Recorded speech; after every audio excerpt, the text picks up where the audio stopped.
Hello everyone, and welcome to another unboxing from Always Play Blue. Today we're going to look at Dungeons & Dragons Adventure Begins, a 2 to 4 player co-op game from Wizards of the Coast. I picked up Adventure Begins with the aim of hopefully getting my niece and nephews into Dungeons & Dragons. I read online this is a very, not dumbed down, but very basic version of D&D, no DM. Doesn't take very long to play. It's about half an hour, I think. So hopefully something comes from that. So inside the box, straight off, we've got the instruction manual, all the components there. Pretty basic rules. It's a family game, so I'd expect nothing less. And then here we have the four locations in the game, and this you mix these up each time you play. So you've got variable replayability, and they just punch it. You can see that the little poke at the end there sticks in either slots. These are the four main bosses, and so again, not only have you got the four interchangeable boards, but whichever your last board is it matches up with the boss here. Here's Felberus the Beholder. There's the stats on the back and the health meter, his powers. It's pretty good artwork. I like that. And then these are the heroes. So the heroes are made up of three things. You've got your sort of character image, your background, and then your powers. And there's a choice of four backgrounds to choose from. There's a choice of two character types, front and back. So they've got different names. I think it's just one male, one female, but they do actually change the names and everything for us, which is really good. And then those three pieces of card, whichever the three you choose, they slot into this, which also doubles up as your sort of health tracker on the underneath there. Bit of trouble moving that. Maybe don't pinch it. There you go. So yeah, just slide that along the bottom. So start with 10, down to 0, you're out. And then this is the Dungeon Master's tray. Keeps the cards in the bottom face down, and then you display it in the top there, and that just keeps your stuff, the health tracker and that. It's done as every person plays as DM, and you kind of rotate around, so only one person can see the sort of the rules and the health for that beast, that monster, or that situation that turn. So everyone gets to take a turn. I'm thinking of doing it with my nephews, where I just sit back as the DM and get them all playing together. I think that'd be quite an interesting way to do it.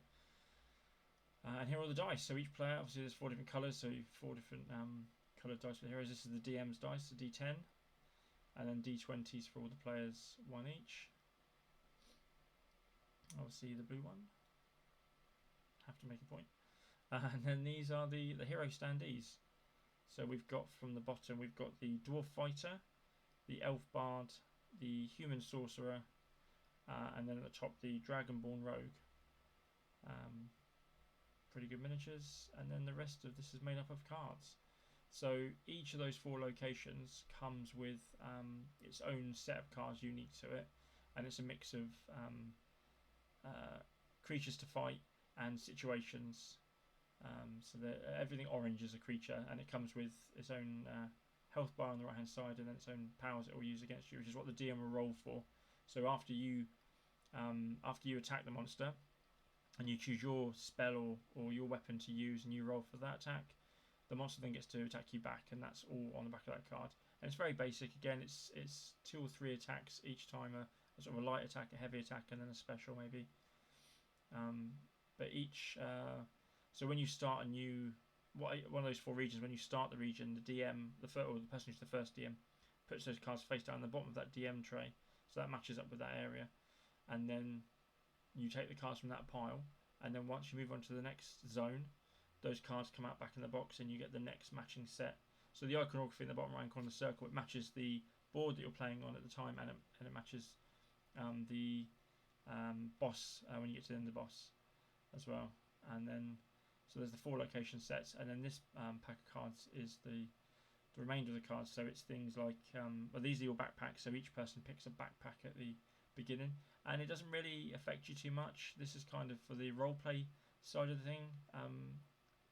I'd say for the kids, there's a lot of things that come up and say, like, pick something from your backpack and then describe how you're going to use it to take out this monster. And you don't roll for the attack, it's just you know, it's going to succeed, but it's all about them using the imagination. And then you've got some green sort of guide cards, and then the purple cards here, they're the item cards that you unlock either by beating creatures or you can buy them in the shops. And there's the bottomless potion of swagger, brilliant. And then each boss has 3 kind of mini bosses or situations that you stagger out at the end of each of the zones. So you face 1, 2, 3 zones.